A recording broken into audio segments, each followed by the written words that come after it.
ओ NTPC सताओ मत। जिस दिन किसान चाह लेगा ऐसा ऐसा एनटीपीसी कितना मिट्टी में मिला देगा जिसका कोई ठिकाना नहीं है। सताओ मत। मानते हैं अभी पूंजी है तुम्हारे पास और वो हर वीक जुलूस में देखे ले मिला है। अगर उतना भीड़, उतना उमंग, उतना उत्साह अगर फैक्ट्री के सामने खड़ा भई ना तो काल के सामने आके बोलते हैं कि वार्ता कीजिए, आपकी मांग को जब तक पूरा नहीं करेंगे कोई काम नहीं करेंगे। आज मैं विशेषकर विस्थापित क्षेत्र के नौजवानों से कहूंगा, मैं विशेषकर विस्थापित क्षेत्र के नौजवानों से कहूंगा कि आप जितनी ऊर्जा के साथ, आप जितनी ताकत के साथ रामनवमी में जय श्री राम का नारा लगाते हैं, आप जितनी ताकत के साथ, जितनी ऊर्जा के साथ रामनवमी में जय श्री राम का नारा लगाते हैं, आप जितनी ताकत, जितनी ऊर्जा के साथ मुहर्रम में या अली या हुसैन का नारा लगाते हैं, उससे दोगुनी ताकत के साथ कंपनी के गेट में नारा लगाइए, कंपनी हमारी जमीन वापस करो। उससे जोर से नारा लगाइए। मैं ये विस्थापितों को कहूंगा, आप जितनी जोर से, जितनी ऊर्जा से, जितनी ताकत से नारा लगाते हैं जय श्री राम का रामनवमी में या अली या हुसैन का मुहर्रम में, उससे ऊर्जा, उससे जोर, उससे ताकत से नारा लगाइए कि कंपनी हमारी जमीन खाली करो, कंपनी हमारी जमीन खाली करो, सरकार हमारी जमीन वापस करो, सरकार हमारी जमीन वापस करो। उससे ताकत से नारा लगाइए। आज इस देश में जितने लोग धर्म के नाम पर ऊर्जा के साथ आगे बढ़ते हैं, जितने लोग धार्मिक जुलूसों में ऊर्जा के साथ आगे बढ़ते हैं, जितने लोग धार्मिक कार्यक्रमों में उत्साह दिखाते हैं, यदि रोजगार के लिए, शिक्षा के लिए, स्वास्थ्य के लिए अगर उतनी ऊर्जा, उतना उत्साह, उतनी एकजुटता दिखा देंगे ना तो कंपनी बाप बाप करेगी, ये गारंटी है। इसलिए आज मैं तमाम लोगों से कहूंगा कि आज आवश्यकता है लड़ाई को लड़ने की, आज आवश्यकता है अपने हक अधिकार के लिए एक रास्ता तैयार करने की, जिस रास्ते में चलकर हम अपने हक अधिकार को सुरक्षित कर सके। आज हो सकता है वे लोग आके आपको डराएंगे, क्योंकि डराते वही है जो खुद डरे हुए होते हैं। जय राम माता जिंदाबाद, जिंदाबाद, जिंदाबाद। जय राम माता। ये लोग आके डराएंगे, ये इन पुलिसों का सहारा भी लेंगे।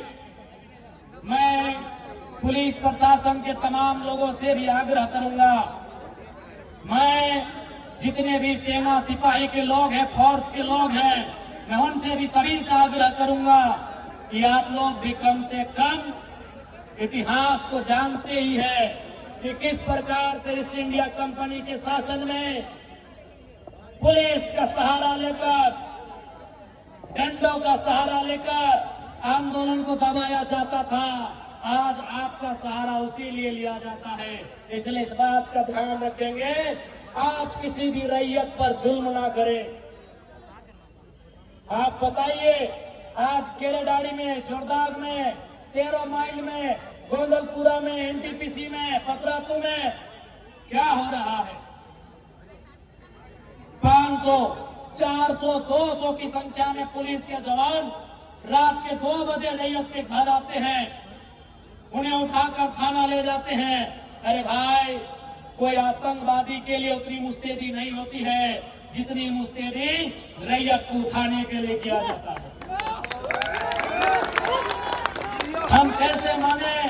ये वही लोकतांत्रिक भारत है जिसकी कल्पना महात्मा गांधी ने किया था, जिसकी कल्पना डॉक्टर भीमराव अंबेडकर ने किया था, जिसकी कल्पना शहीद आजम भगत सिंह ने किया था। क्या ये वही भारत है? मैं माननीय मुख्यमंत्री महोदय संदेश देना चाहूंगा कि एनटीपीसी देश नहीं है, त्रिवेणी संगम देश नहीं है, मगध आम्रपाली देश नहीं है, ऋत्विक कंपनी देश नहीं है, सीसीएल बीसीएल देश नहीं है। देश किसान का खेत है मुख्यमंत्री साहब। देश किसान के खेत से शुरू होता है, सभ्यता किसान के खेत से शुरू होती है। इसीलिए एनटीपीसी आज है, शायद कल नहीं होगा। आज से 100 साल पहले एनटीपीसी नहीं था, लेकिन किसान का खेत Mohenjodaro, Harappa, Indus valley civilisation के समय से है। तब से सभ्यता है, तब से किसान का खेत है। इसीलिए मुख्यमंत्री महोदय, जिले के डीसी, जिले के एसपी महोदय, मैं आपको कहना चाहूंगा, ये जो आप लोग बार बार कंपनी का पक्ष लेते हैं, कंपनी की तरफ से लाठीचार्ज करते हैं, ये एनटीपीसी देश नहीं है। मेरे साथियों, मेरे मुख्यमंत्री, मेरे डीसी, मेरे एसपी महोदय, एनटीपीसी देश नहीं है, देश किसान का खेत है। माननीय मुख्यमंत्री महोदय विधानसभा में महात्मा गांधी की फोटो अपने टांगा है। माननीय उपायुक्त महोदय, माननीय उपायुक्त महोदया जो भी है, माननीय पुलिस अधीक्षक महोदय अथवा महोदया जो भी है, आपने अपने कमरे में महात्मा गांधी की फोटो टांगी है। तो महात्मा गांधी का आदर्श क्या था? महात्मा गांधी का विचार क्या था? महात्मा गांधी कहते थे, भारत की आत्मा बसती है, भारत की आत्मा बसती है कहां? भारत की आत्मा बसती है कहां? गांव में। कहां? गांवों की आत्मा बसती है किसानों में। भारत की आत्मा कहां बसती है? आवाज नहीं आ रहा है, एक साथ बोलिएगा। भारत की आत्मा कहां बसती है? गांवों की आत्मा कहां बसती है? और किसानों की आत्मा खेत खलिहानों में। ये गांधी का जीवन दर्शन है मुख्यमंत्री जी। डीसी महोदय, बिना गांधी को पढ़े आप आईएएस की नौकरी नहीं पाए होंगे। एसपी महोदय, बिना गांधी के आपने ये नौकरी नहीं पाया होगा। पढ़िए गांधी को, पढ़िए गांधी के जीवन दर्शन को। देश का मतलब गांव होता है, गांव का मतलब किसान होता है, और किसान का मतलब खेत खलिहान। किसान का मतलब खेत खलिहान होता है। इसीलिए मैं फिर कह रहा हूं, एनटीपीसी देश नहीं है, मगध आम्रपाली देश नहीं है, अडानी प्राइवेट लिमिटेड देश नहीं है,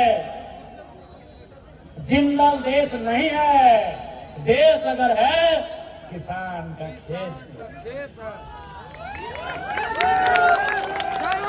इसलिए अगर देश की रक्षा करनी हो, देश की रक्षा करनी हो, तो पहले किसानों की रक्षा करिए,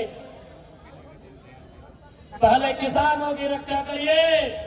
और यदि किसान असुरक्षित महसूस करने लगे, ये तो किसान है, भोले भाले सीधे साधे सरल है, ये गरल है, ये सरल है, ये किसान है। इसीलिए आज ये खामोश है।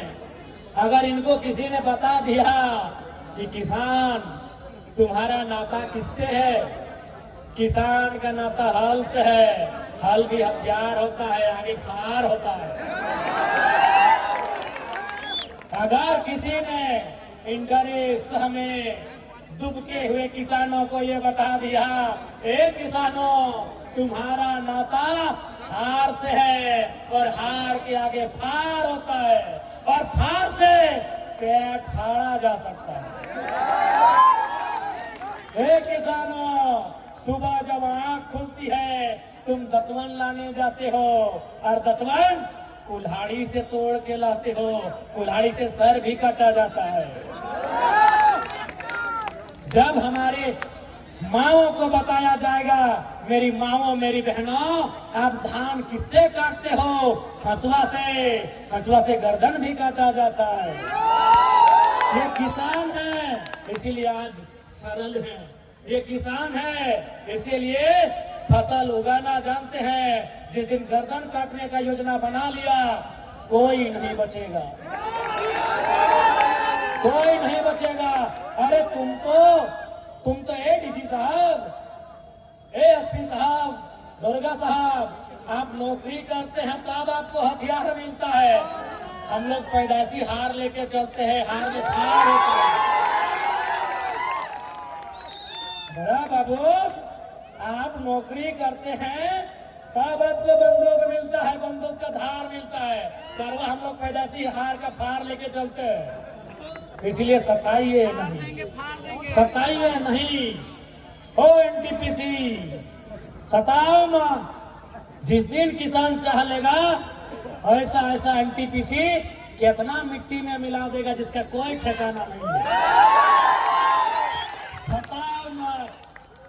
मानते हैं अभी पूंजी है तुम्हारे पास, और वो पूंजी तुम विधायक का चुनाव में लड़ने के लिए देते हो, मालूम है। एनटीपीसी, मालूम है हमको, मालूम है तुम्हारे पास पूंजी है। पूंजी तुम मुख्यमंत्री को भी देते हो, ये भी मालूम है। नहीं तो 5,000 बकरा कहाँ से आता? इतना बोका झारखंडी नहीं है, इतना बोका झारखंडी नहीं।